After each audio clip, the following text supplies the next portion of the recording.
Bonjour, je m'appelle Rolly, je suis membre et coordonnateur du Centre chrétien Le Bon Samaritain. J'aimerais aujourd'hui partager une portion de l'Écriture que j'ai intitulée « Les mystères et les secrets de la bénédiction à travers l'offrande ». Oui, j'ai bien dit mystère et secret. Mystère parce que c'est quelque chose qui surpasse toute compréhension des hommes. Et secret parce que ce n'est pas à tout le monde que cela a été donné pour qu'on puisse le déchiffrer. Bien aimé, je l'ai dit parce que moi-même, pendant tout ce temps, depuis que moi je me suis converti, je n'avais jamais compris la chose dans l'optique où le Seigneur voulait en parler, jusqu'à ce que ce secret me soit révélé et que les écailles qui aveuglaient ma vie spirituelle puissent tomber. Et ce que j'ai dit, c'est ce que la Bible nous dit. Si aussi je ne l'avais pas lu, je n'y croirais pas. Il est écrit qu'il y a des personnes, quand bien même ils fréquentent l'Église, quand bien même ils écoutent le Seigneur, ils n'ont pas cette grâce de pouvoir comprendre certains mystères de la parole. La Bible est dit dans Matthieu chapitre 13, le verset 10e, alors que les disciples s'approchèrent du Seigneur et lui dit « Mais maître, si tu es, toi, le Messie, si tu es venu pour le salut des hommes, pourquoi est-ce que tu parles aux hommes par des paraboles ?» Et le Seigneur va leur dire, au verset 11e, « À vous, cela est un privilège de comprendre. Mais à eux, cela ne leur a pas donné de comprendre les secrets, les mystères du royaume des cieux. » Donc, il y a des choses que tout le monde ne peut pas comprendre, c'est le Seigneur qui les dit. Quand bien même ils viennent, ils liront, mais ils ne comprendront pas. Ils regarderont, mais ils ne verront pas. Bien-aimé, je te dis que toi, tu es un privilégié. Je dis que toi, tu es une personne que Dieu connaît, parce qu'à toi, cela t'a été donné de comprendre les mystères du royaume des cieux. Et ces mystères, c'est cela qu'on appelle la bénédiction au travers de l'offrande. Et j'aimerais, avant toute chose, demander à ce que ton cœur ne se trouble point. Car l'objectif n'est pas de viser ta poche. L'objectif ne consiste pas à ton portefeuille ou ton sac. Mais l'objectif en elle-même, c'est ton cœur, c'est ta personne et c'est ton salut. Vraiment, je sais qu'il y a des choses qui se passent maintenant dans nos églises. Il y a des aventureux, des loups ravisseurs qui ont pénétré la bergerie. Mais la seule chose que moi j'aimerais te demander, c'est que tu puisses disposer ton cœur. Écoute, l'Éternel dit dans Apocalypse 3, je suis à la porte et je suis en train de frapper. Si quelqu'un entend ma voix, qu'il l'ouvre. Ce cœur, cette porte, c'est la porte de nos cœurs. Je vais frapper à la porte de ton cœur. S'il te plaît, laisse que la voix du Seigneur puisse toucher tes oreilles spirituelles, afin que tu puisses fléchir ton cœur et que tu ouvres les portes de ton cœur, et que le Seigneur puisse y entrer, y pénétrer, et qu'il prenne place, parce que l'intention, elle est là. Nous avons besoin de cette bénédiction. Et cette bénédiction, ce n'est pas une bénédiction matérielle. Non, je ne viens pas te parler que tu auras des enfants. Je ne suis pas venu te dire que toi, tu vas te marier. Je ne suis pas venu te dire que toi, tu auras des papiers. Je ne vais pas te dire que tu auras du travail. Je ne suis pas venu te dire que la maladie qui tourmente ta personne, tu auras une guérison. Je ne suis pas venu te dire que le Seigneur, aujourd'hui, il va résoudre ou t'accorder ton désir que tu as dans ton cœur. Moi, je suis venu juste te dire que le Seigneur a une bénédiction. Et cette bénédiction, c'est une bénédiction céleste. Elle se trouve dans les lieux célestes, tel que la Bible est dit dans Éphésiens chapitre 1er, au verset 3. La Bible nous dit « Béni soit Dieu, le Père de notre Seigneur Jésus-Christ, qui nous a bénis. » qui nous a bénis de toutes sortes de bénédictions, bien-aimés. La Bible dit de toutes sortes de bénédictions spirituelles dans les lieux célestes. Et c'est cette bénédiction que je suis en train de parler. Une bénédiction spirituelle. Comprends, parce que nous croyons que c'est les spirituels qui dominent sur les physiques.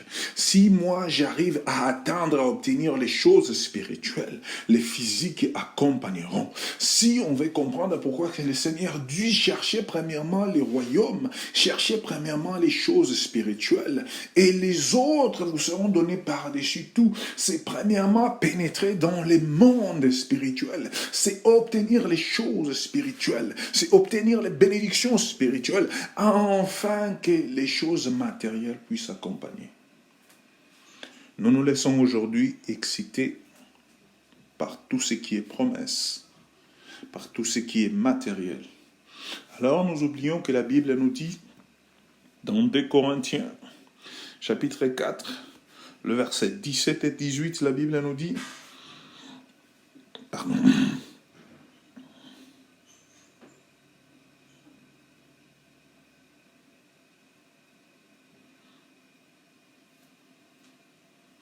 le verset 17 et 18, mais j'aimerais qu'on lise seulement les 18. Un point éternel de la gloire, parce que nous regardons non point aux choses visibles, mais à celles qui sont invisibles. Car les choses visibles sont passagères, et les choses invisibles sont éternelles. Ta maison passera, tes voitures resteront, ton travail restera, tes papiers passeront, tout ton argent dans ton compte bancaire restera. Quoi encore? Tes enfants resteront. Quoi encore? Toutes ces choses que toi tu peux toucher, tes diplômes resteront. Mais s'il y a une chose qui ne passera pas, c'est la vie éternelle que tu as obtenue en Jésus-Christ, notre seul Seigneur et Sauveur. Bien-aimé, comprends. Plus qu'on te propose des choses, sache qu'une c'est les choses les plus importantes pour toi. C'est l'obtention de la vie éternelle. C'est l'obtention de la marche et du privilège de connaître le Seigneur. C'est ce qui surpasse toutes choses. Et si on ne te l'a jamais dit, moi aujourd'hui je m'arrête à révéler un passage qui met en cause toutes les promesses qu'on t'a faites. Si par exemple on t'a dit que l'Église aujourd'hui a été transformée au pays de 1001 nuits, où les croyants sont devenus des véritables Aladins, et que la Bible est une lampe, et que Jésus-Christ est le génie de la lampe, et que nos souhaits, ce sont les passages que nous donnons, les Matthieu 7:7, pour qu'on puisse nous accorder, on a été vraiment, mais vraiment, vraiment trompés. Crois-moi, et je te l'assure. Pour que tu puisses comprendre ce que je suis en train de dire, 1 Corinthiens chapitre 15, le verset 19e nous dit ceci. Si c'est seulement dans cette vie que nous espérons en Christ, nous sommes les plus malheureux de tous les hommes. Si seulement dans cette vie, tu penses que le Seigneur te donnera tout ce que tu demandes, tu es le plus malheureux et tu seras déçu. Mais moi, crois-moi, lorsque tu iras dans l'au-delà, dans la vie où tout est parfait, dans la vie où le Seigneur Jésus-Christ règne, domine comme un roi, tout ce que tu demanderas, il te donnera. Car dans ce monde-là, dans cette vie-là, toute chose sera nouvelle. Les choses anciennes seront passées. L'Éternel lui-même, il essuiera nos larmes. Il renouvellera toutes choses. C'est lui qui sera notre consolation. C'est cette vie-là que nous voulons avoir. Écoute, le Seigneur nous dit, c'est lui qui essaiera de sauver cette vie qu'il a maintenant. Il le perdra complètement. Mais c'est lui qui perdra cette vie qu'il a maintenant. Il obtiendra la vie éternelle. Bien-aimé, je ne vise pas les choses d'aujourd'hui. Bien-aimé, je ne fais pas partie de ceux qui parlent de kingdom now, du royaume maintenant. Mais moi, je suis en train de dire des future kingdom, les royaumes qui viendront dans le futur. Je vise ce que le Seigneur nous dit. Quand lui-même, il viendra. Et il mettra l'ordre, mais qu'il enlèvera, il destituera complètement les diables et tout ce qui l'accompagne, et qui restaurera cette terre, restaurera nos vies, et nous donnera une vie incorruptible, il nous donnera une vie glorieuse. Nous pourrons alors là espérer obtenir toutes choses, car nous entrerons, nous serons dans ce qui est parfait. Donc, les bénédictions que je suis en train de parler, c'est par les moyens de l'offrande. Vois les mots offrande comme contribution. Je suis en train de parler que l'homme doit contribuer pour pouvoir obtenir une bénédiction. Tu vas te poser la question comment? Je suis en train de parler ce que la Bible nous dit, nous devons servir l'Éternel, notre Dieu, avec nos biens. Oui, je suis en train de parler du ministère de la coopération entre l'homme et Dieu. L'homme doit coopérer avec Dieu. Ils doivent marcher les deux en convergence pour l'obtention d'une seule chose, le salut et la rédemption de l'homme. Comprends une chose, nous sommes coopérateurs, nous sommes associés avec Dieu pour cela. Mais que aussi cette chose soit bien claire dans ta tête. L'auteur et le consommateur de ton salut et la rédemption de ta vie, c'est l'Éternel Dieu, lui exclusivement. Toi, tu dois y participer. Je le répète, tu dois y participer. Tu n'es pas en croisant les bras que l'Éternel te sauvera, mais c'est en participant dans cette œuvre. Et ta participation, elle consiste à la contribution ou à l'offrande. Nous allons maintenant voir notre texte de base. Pardon. Exode chapitre 25.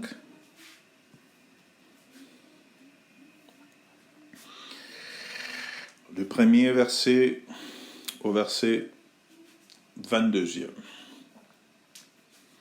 Nous connaissons tous ce texte, surtout pour ceux qui sont fans, pour tous ceux qui prennent leur temps à la lecture et connaissent ce texte. C'est un texte qui sort après les événements du chapitre 19, parce que l'événement marquant de ces livres, en chapitre 19, c'est lorsque l'Éternel dit à Moïse, « Prépare-moi ce peuple, dans 3 jours, dis-leur de se sanctifier, de se purifier, et amène-les vers ma montagne, moi je leur parlerai. » Le peuple arrive à la montagne, le Seigneur commence à parler. Ils entendent la voix de l'Éternel qui correspondait à des tonnerres. Et le peuple commence à trembler. Ils disent à Moïse, « Moïse, écoute, parle-toi avec l'Éternel, et toi tu nous rapporteras ce qu'il te dira. Nous, on ne veut plus parler avec nous. » Alors l'Éternel dira à Moïse, « Si eux ne veulent pas venir vers moi, moi j'irai vers eux. » Et à partir de ce moment-là, l'Éternel va commencer à préparer le moyen de venir vers son peuple. Sachant que lui, c'est un être spirituel et divin. Et que nous sommes des êtres physiques et déchus. Comment est-ce nous pouvons avoir une relation entre le divin et l'humain? Quelle relation peut-il exister? Alors le Dieu de la Bible commence à préparer les choses. Il commence à révéler à Moïse son plan. Il dit, voici comment est-ce que nous ferons pour qu'il y ait cette communion, cette cohabitation entre les divins et l'humain. Dis-leur, parle à mon peuple. Verset 2, parle à l'Église, parle à mes enfants, qu'ils m'apportent une offrande. Vous les recevrez pour moi de tout homme qui les fera de bon cœur. Voici ce que vous recevrez d'eux. En offrande, de l'or, de l'argent et de l'airain, des étoffes teintes en bleu, en pourpre, en crémoisie, du fin lin et du poil de chèvre, des peaux de bélier teintes en rouge et des peaux de dauphin, du bois d'acacia, de l'huile pour le chandelier, des aromates pour l'huile d'onction et pour le parfum glorifiant, des pierres d'onyx et d'autres pierres pour la garniture de l'éphod et du pectoral. Ils me feront un sanctuaire et j'habiterai au milieu d'eux. Vous ferez les tabernacles et tous ces ustensiles d'après les modèles que je vous ai montrés. Ils feront une arche de bois d'acacia, sa longueur sera de 2 coudées et demie et sa largeur d'une coudée et demie, sa hauteur d'une coudée et demie. Tu la couvriras d'or pur, tu la couvriras en dedans et en dehors, et tu y feras une bordure d'or tout autour. Tu fondras pour elle 4 anneaux d'or, et tu les mettras à ses 4 coins. 2 anneaux d'un côté et 2 anneaux de l'autre côté. Tu feras des barres de bois d'acacia, et tu les couvriras d'or. Tu passeras les barres dans les anneaux sur les côtés de l'arche pour qu'elles servent à porter l'arche. Les barres resteront dans les anneaux de l'arche et n'en seront point retirées. Tu mettras dans l'arche le témoignage que je te donnerai. Tu feras un propitiatoire d'or pur. Sa longueur sera de 2 coudées et demie et sa largeur d'une coudée et demie. Verset 21. Tu mettras le propitiatoire sur l'arche et tu mettras dans l'arche le témoignage que je te donnerai.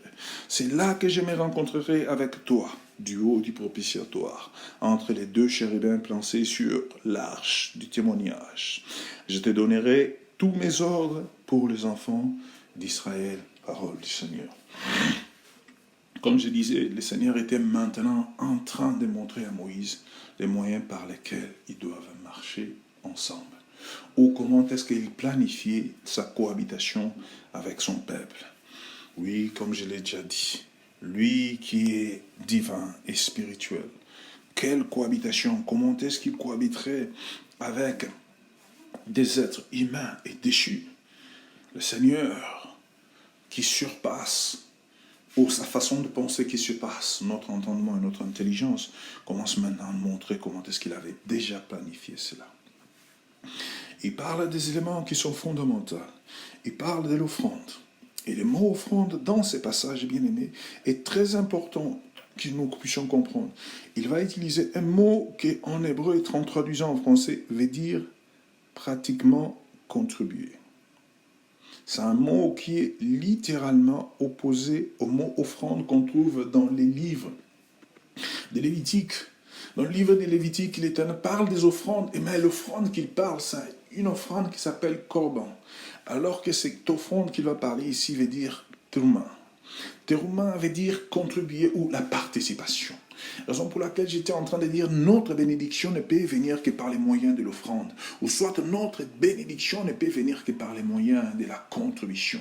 Parce que ce tabernacle qu'on est en train de parler, cet habitat que l'Éternel est en train de dire au milieu de son peuple, n'est rien d'autre sinon la personne de ton corps. Comprends-moi, bien-aimé, et prête attention. La Bible nous dit, le sage Salomon nous a dit, car Dieu ne peut habiter dans un tabernacle ou dans une maison faite de mains d'hommes, sinon quelque chose que lui-même il a fait.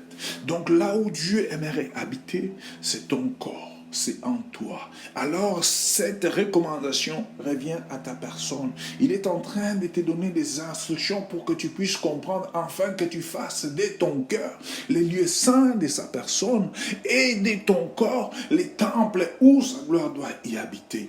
Comprenez-moi, bien-aimés, il y a ici un principe que nous devons bien discerner. Oui, c'est le principe de la coopération, comme je l'ai dit. L'homme doit apporter tout ce qui est infrastructure au matériel. Et Dieu doit venir avec sa gloire. C'est comme ça que nous atteignons la bénédiction. Voyez et comprenez, avant toute chose, Salomon devrait construire les temples. Après, Dieu devrait venir avec la gloire. Dieu n'avait pas construit les temples et amené sa gloire. C'est Salomon qui avait construit les temples et Dieu est venu avec sa gloire. Même ce que l'Éternel est en train de nous expliquer maintenant, nous devons apporter afin que la gloire y vienne. Et il nous donne les instructions, qu'est-ce que nous devons faire. Oui, ici, comme je l'ai dit, c'est la contribution, la participation. Moi, je participe.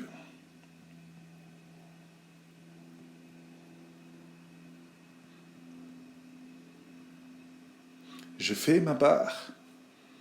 Et l'Éternel, lui aussi, fera sa part. Et il dit, vous ne recevrez ça que de toute personne qui les fera de bon cœur.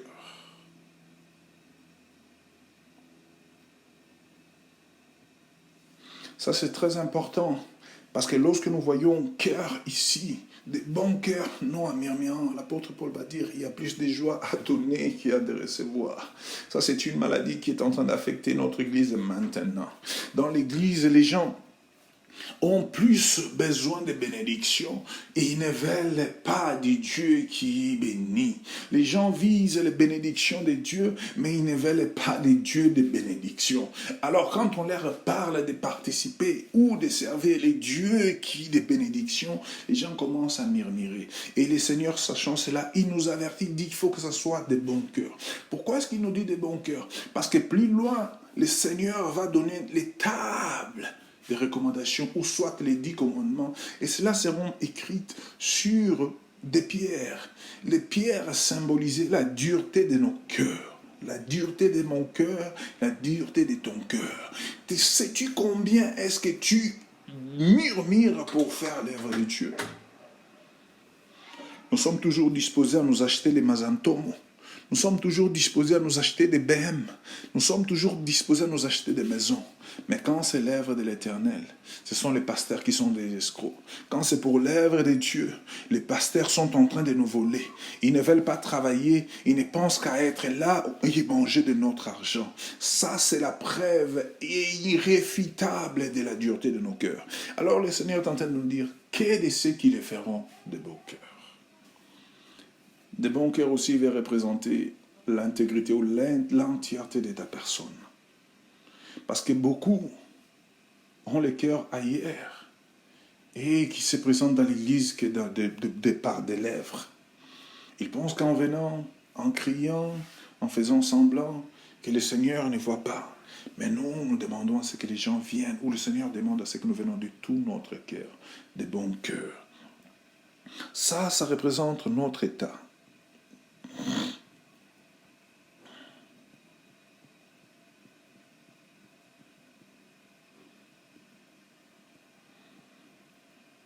À partir du verset 3, il explique, ou il démontre, j'essaie de faire tout ça juste pour que ça soit didactique et que nous puissions comprendre et que nous ne nous posions pas des questions d'où est-ce que moi j'ai pu aller chercher cela. Donc, pour commencer, comme je dis, les mots offrande ici est différent. Je vais prendre une Bible qui me permettra d'illustrer ça très bien. Là, je suis dans le livre de Lévitique chapitre 1er. L'Éternel parle, il dit, parle aux enfants d'Israël et tu leur dis, lorsque quelqu'un d'entre vous fera une offrande, voyez l'offrande, et le mot offrande ici c'est korban, qui veut dire approximation, qui est complètement différent de l'offrande dans Exode chapitre 25, verset 2e. Il dit, qu'on donne une offrande, qui m'apporte une offrande aux enfants, pak, ok, qui est teruma, qui veut dire contribution. Donc c'est juste pour montrer la différence existante. Je ne parle pas de ce que tu vas apporter, mais je parle de la participation. Parce que le mot korban veut dire approximation, tandis que le mot teruma veut dire contribution. Ici, l'Éternel n'est pas encore en train d'enseigner au peuple comment est-ce qu'ils doivent s'approcher de lui, mais il est en train de nous enseigner comment est-ce que nous devons coopérer ensemble pour l'aboutissement de ce que lui, il attend de nous, ou le salut. Verset 3e. Du verset 3e au verset 7e, tout cela constitue une seule chose. Ça parle que d'un homme. Et ça parle des caractéristiques ou de la nature d'un homme.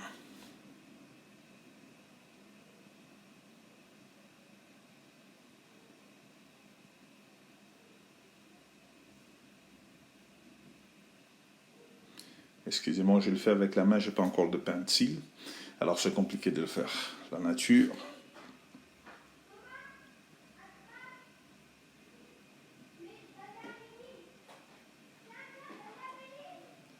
D'un homme. Et j'expliquerai en détail chaque chose qui y est. Ou soit je vais le faire maintenant. Cet homme que la Bible est en train de parler ici, c'est la même personne que la Bible parle ici. C'est très important.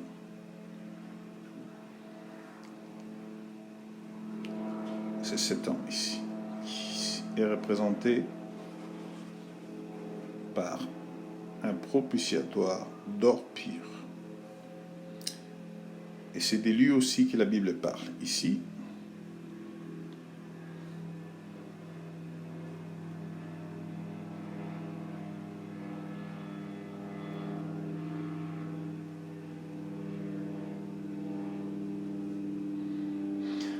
Donc, le verset 22, le verset 21, tous ces versets sont en harmonie pour nous parler qui d'un homme. Et cet homme est avec ses caractéristiques.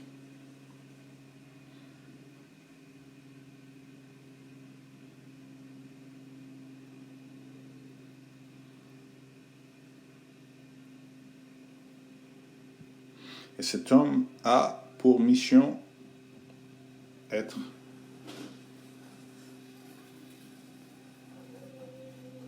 un médiateur.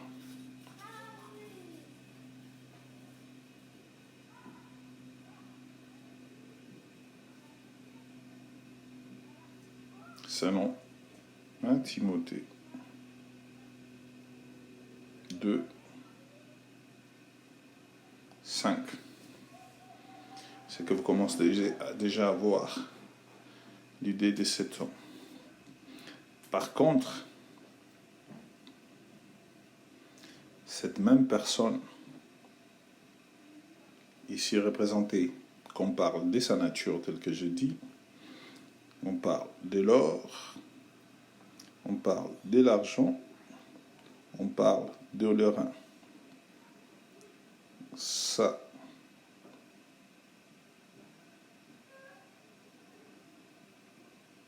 il était homme, comme je l'ai dit. Ça, il était rédempteur ou sauveur. Ça, il était Dieu.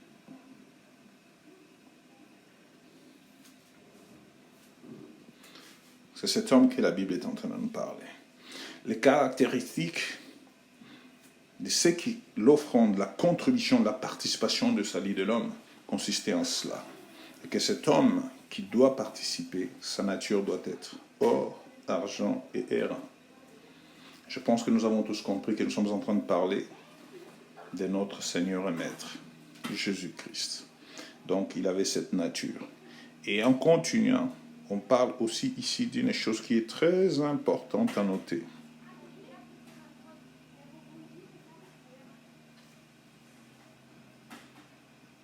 Pierre d'onyx, lui, le blablabla qui représentait la plénitude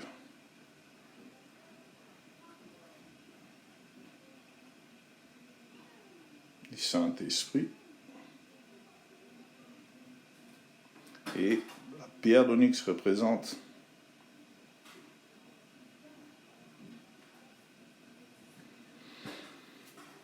pour que vous puissiez comprendre, le pectoral que le souverain sacrificateur mettait avait 12 pierres. Et chaque pierre symbolisait quelque chose. Mais parmi toutes les pierres, la pierre qui a été mise en évidence, c'est la pierre d'onyx. Et lorsque lui viendra, il nous dira, je suis le chemin, je suis la vérité. Ou soit c'est de la bouche de cet homme que viendra la vérité qui sauve. Ce sont les caractéristiques. Et quelque part, après son baptême, la Bible nous dit, l'Esprit descendu sur lui. Avant cela, Jean a dit, moi je suis venu baptiser, et celui qui m'a envoyé pour baptiser m'a dit, la personne sur qui l'Esprit descendra et reposera, c'est lui que j'annonce. Donc on parle de la personne qui en lui habitait la plénitude du Seigneur, ou tout ce qui est la personne du Saint-Esprit. Donc, ce sont ces choses qui caractérisent cette personne. Mais la Bible me dit ici au verset 8, ils me feront. Mais qui est-ce qui me feront? Ils ici qui feront. Pardon.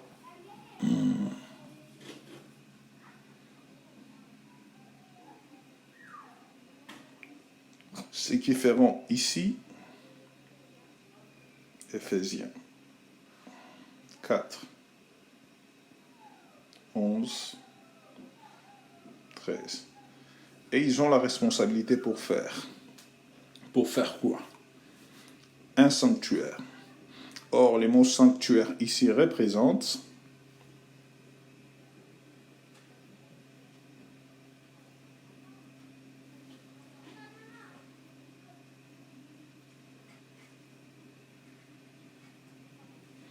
le cœur.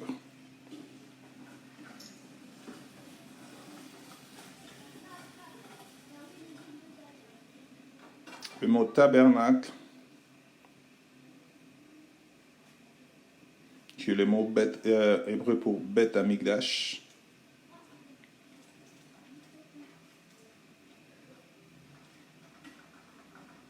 qui signifie temple.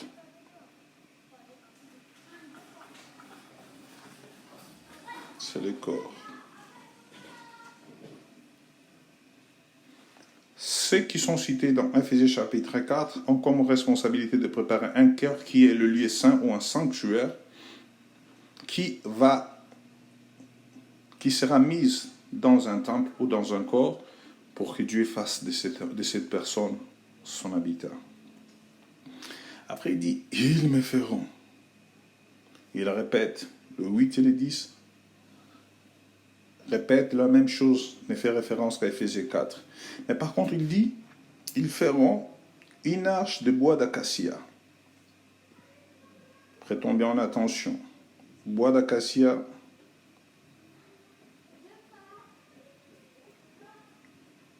l'homme charnel.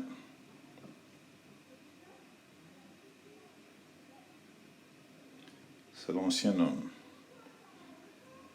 Sa longueur sera.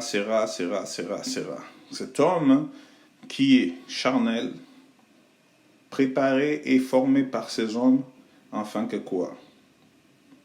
Il soit ce que la Bible nous dit ici.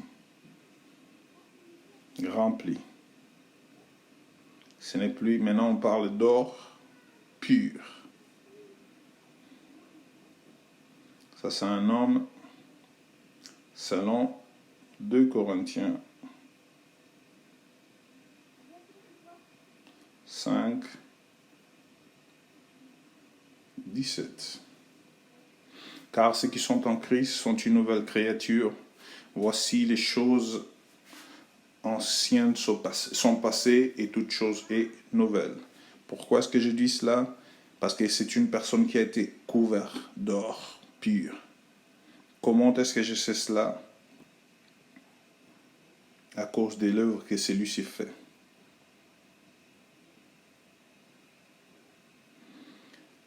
Lui, comme il est médiateur, ayant cette nature, il permet à ceux qui sont d'acacia terrestre soient revêtus de sa nature, parce que lui il est fait d'or pur, sa nature spirituelle, afin qu'il puisse y avoir contact avec qui? Avec les dieux esprit.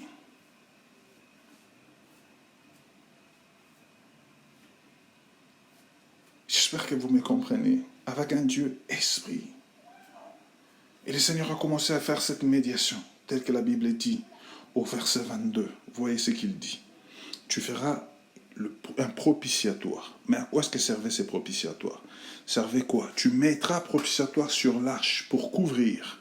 C'est là que je me rencontrerai. Ou soit, la Bible dit, nul homme ne peut voir Dieu et vivre. Alors pour que les hommes puissent cohabiter avec Dieu, pour que les hommes puissent voir Dieu et continuer à vivre, il fallait quelque chose pour les couvrir. Et la couverture, c'est quoi? Le propitiatoire. Et il dit, c'est du haut du propitiatoire que moi, je vais faire quoi? Je vais parler avec toi. Je me rencontrerai avec toi là.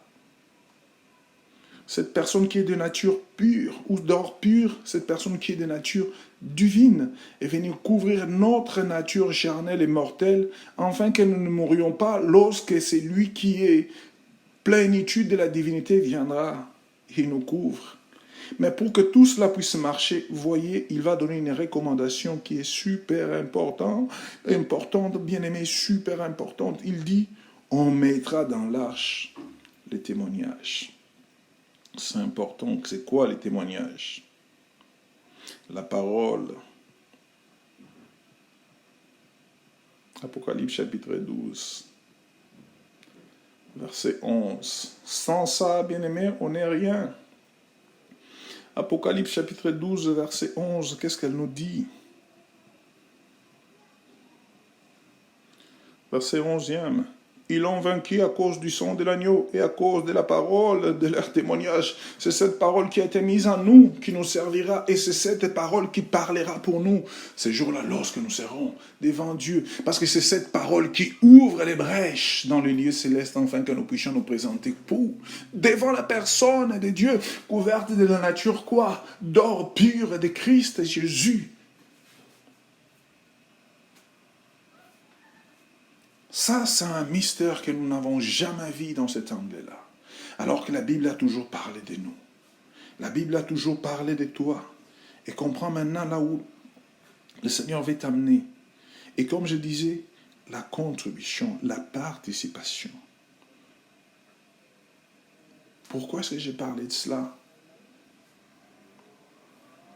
J'ai lu la Bible, du début à la fin.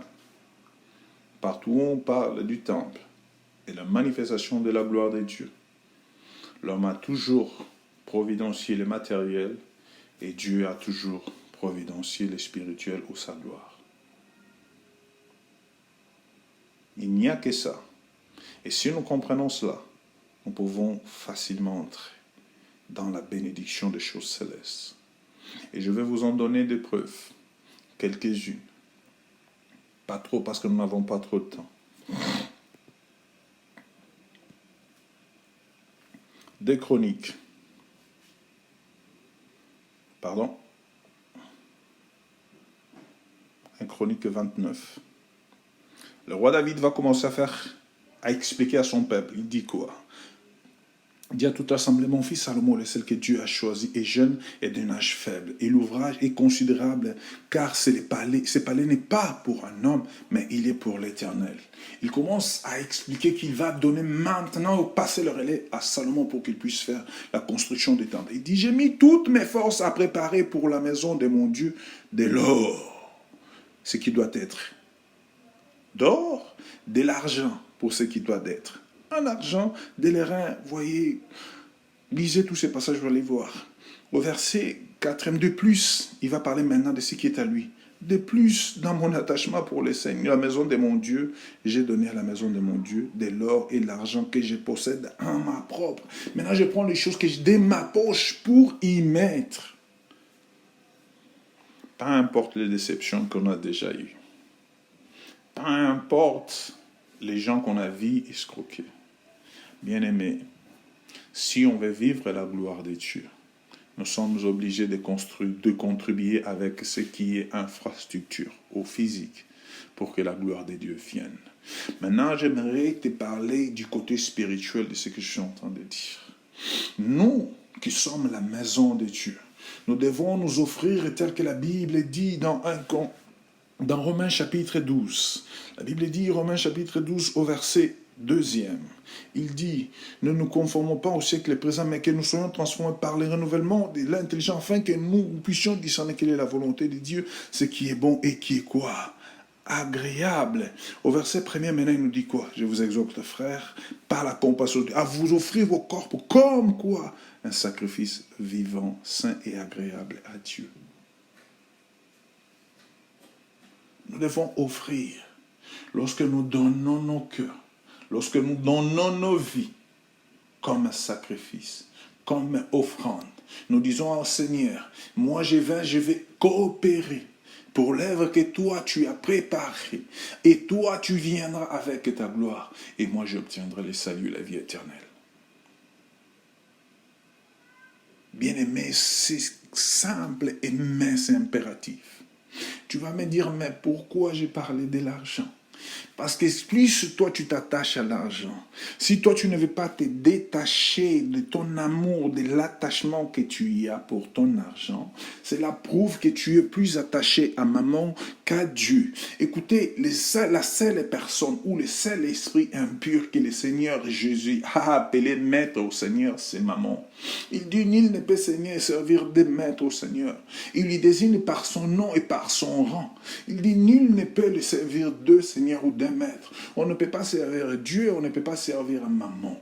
Toute personne qui s'attache à son argent, toute personne qui pense qu'ayant son argent sur son compte et qu'au moment où viendra une situation qu'il aura besoin, son argent va résoudre ce problème. Alors cette personne est un adorateur de maman. Il met plus sa confiance en maman qu'en Dieu. Alors, bien-aimé, pour plus que tu viennes à l'église, même si tu passes tout ton temps, mais aussi longtemps tu auras ton cœur dans ton argent, maman sera ton Dieu et c'est lui à qui toi tu adores. L'Éternel que tu vas voir à l'église, c'est seulement avec tes lèvres. Mais par contre, si tu soumets tes biens pour l'œuvre de l'Éternel, l'Éternel devient ton secours. L'Éternel n'a pas besoin de cela de ce que toi tu as sur ton compte. Il n'a pas besoin de tes biens, c'est ce qu'il dit dans les psaumes 50. Voyez-moi ces psaumes merveilleux et comprenez-les. Le psaume 50 lui dit ceci au verset 13e. Est-ce que je mange de la chair? Parce qu'ici il va exiger au peuple, donnez, donnez, donnez, donnez, donnez. Après il dit, est-ce que moi je mange de la chair? Offrez, au 14e, offrez pour sacrifice à Dieu des actions de grâce et accomplis tes vœux envers les Très-Hauts et invoque-moi. Quand toi tu seras dans les problèmes, appelle-moi au jour de ta détresse. Moi je te délivrerai et tu me glorifieras. Tu ne peux rentrer dans ta bénédiction que si toi tu échanges maman par Dieu. Si toi tu prends ton argent et tu le mets au service de l'Éternel, à partir de à ce moment-là, tu es en train de donner un message dans le monde spirituel. Non, moi, je lâche prise à maman parce que je vais me donner à l'Éternel. Moi, je mets ma confiance à l'Éternel et non à maman parce que je sais que mon salut, mon secours vient du haut de l'Éternel, c'est lui qui a créé les cieux et la terre. Bien-aimé, c'est ça le mystère de la bénédiction. C'est ça le mystère de la bénédiction. Quiconque n'a pas compris ça, il n'a pas encore été délivré. Si tu as des problèmes avec l'attachement à l'argent, il faut que tu demandes à ton pasteur de prier pour te délivrer. C'est un problème sérieux. Toute personne qui s'attache à son argent. Dans 2 Rois 22, dans 2 Chroniques 29 ou 34, partout où je vis parler de la construction ou de la réparation du temple, jamais je n'ai vu Dieu faire pleuvoir de l'or, de l'argent ou tout ce qui est matériel pour la construction. Dieu a toujours dit à son peuple, vous me construisez, vous le préparez, et après cela, lui vient seulement avec sa gloire. Dans le livre d'Agile, il dit, vous passez votre temps à construire vos maisons. Et moi, où est-ce que moi je vais habiter? Allez, construisez-moi ma maison. Et vous verrez que la gloire du second temple sera plus grande que la gloire du premier temple. Alors qu'ils ont mis presque 46 ans, 46 ou 47 ans, je ne me rappelle plus, à construire le second temple. Un temple fait de pierres et de bois, en comparant au temple que Salomon avait fait, rempli d'or et tout ce qui était précieux. Mais Dieu les avait dit, la gloire du second temple sera plus grande que la gloire du premier temple. Mais pourquoi est-ce que la gloire du second temple serait plus grande? Parce que la gloire du second temple, ou ce qui allait représenter la gloire du second temple, c'était la personne de Christ. Raison pour laquelle le Christ va leur dire, vous détruisez ce temple, en 3 jours, moi je vais le reconstruire. Parce qu'il savait qu'en lui-même, il représentait cette personne-là. Il y a beaucoup de choses à dire. Parce que dans le premier temple, il y avait l'arche de l'alliance. Dans le second temple, il n'y en avait pas. Pourquoi? Parce qu'à chaque fois qu'une copie et qu'à chaque fois que le véritable doit venir, la copie doit partir. Les tabernacles construits dans le désert, avant que David ait pris à cœur de construire le temple, le tabernacle va décider d'exister. Parce qu'à partir du moment où David prend le relève du royaume, on parle du temple que David avait construit, qui est opposé au temple que Moïse avait construit dans le désert. Et à partir du moment où Salomon va prendre la relève, le temple que son père David avait construit, qui était une copie, va cesser d'exister. Le temple véritable, qui semblait au véritable, va prendre l'existence. Et à partir du moment où la gloire, le second temple qui viendra pour dominer sur le premier temple viendra, le premier temple va cesser d'exister. Et lorsque le véritable temple va venir, qui est la personne de Christ, doit venir, l'original, alors la copie doit cesser d'exister. C'est ce qui s'est passé en l'an 70 lorsque les Romains ont détruit les temples. Donc il faut toujours que la copie laisse la place à ce qui est véritable. Le véritable temple qui est la personne de Christ viendra. Et toi aussi tu fais partie du véritable, car c'est lui qui te transformera en sa personne. Raison pour laquelle on fait mention de que tu sois couverte d'or au-dedans et à l'extérieur. Comme l'apôtre Paul dit, nous devons être remplis du Saint-Esprit, remplis de la personne de Christ. J'aimerais conclure notre partage en revenant sur le texte de Jean 3,16. Car Dieu a aimé le monde qu'il a donné son Fils unique, afin que quiconque croit en lui ne périsse point, mais qu'il ait la vie éternelle. Bien aimé, le mot donné en hébreu s'écrit Nathan, comme vous le connaissez, les autres ont dit Jonathan. Ou Jonathan en hébreu veut dire l'Éternel a donné. Mais ce qui est incroyable, ce qui est merveilleux, c'est que pour écrire Nathan, ok, Nathan s'écrit de cette façon-ci.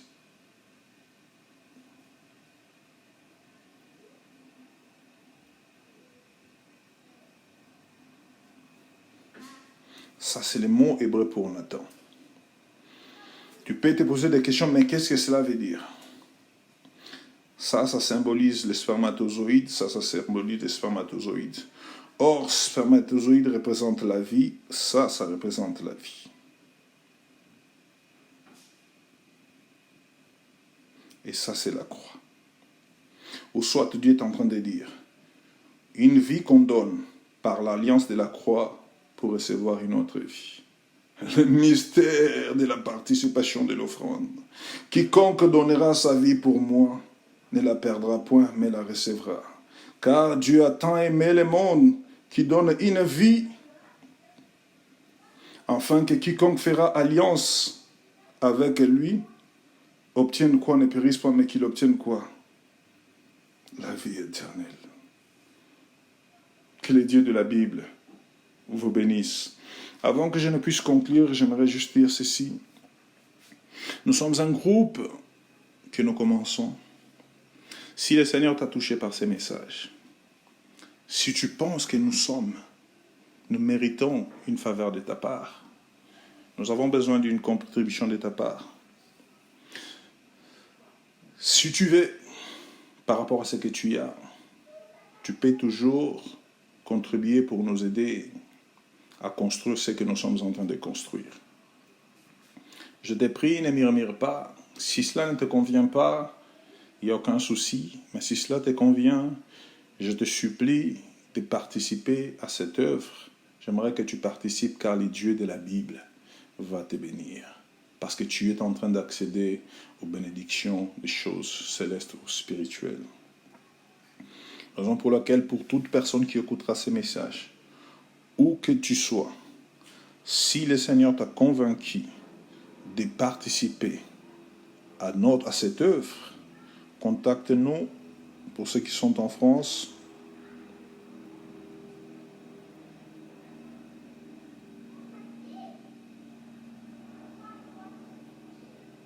et pour ceux qui sont à l'extérieur, vous n'avez qu'à mettre le préfixe. Et pour toute personne qui est dans notre groupe de WhatsApp, si tu sens que le Seigneur te touche et que tu veux participer, contacte-moi directement en off et non sur le groupe. Manifeste-toi directement en off ou non sur le groupe. Que le Dieu de la Bible puisse nous bénir.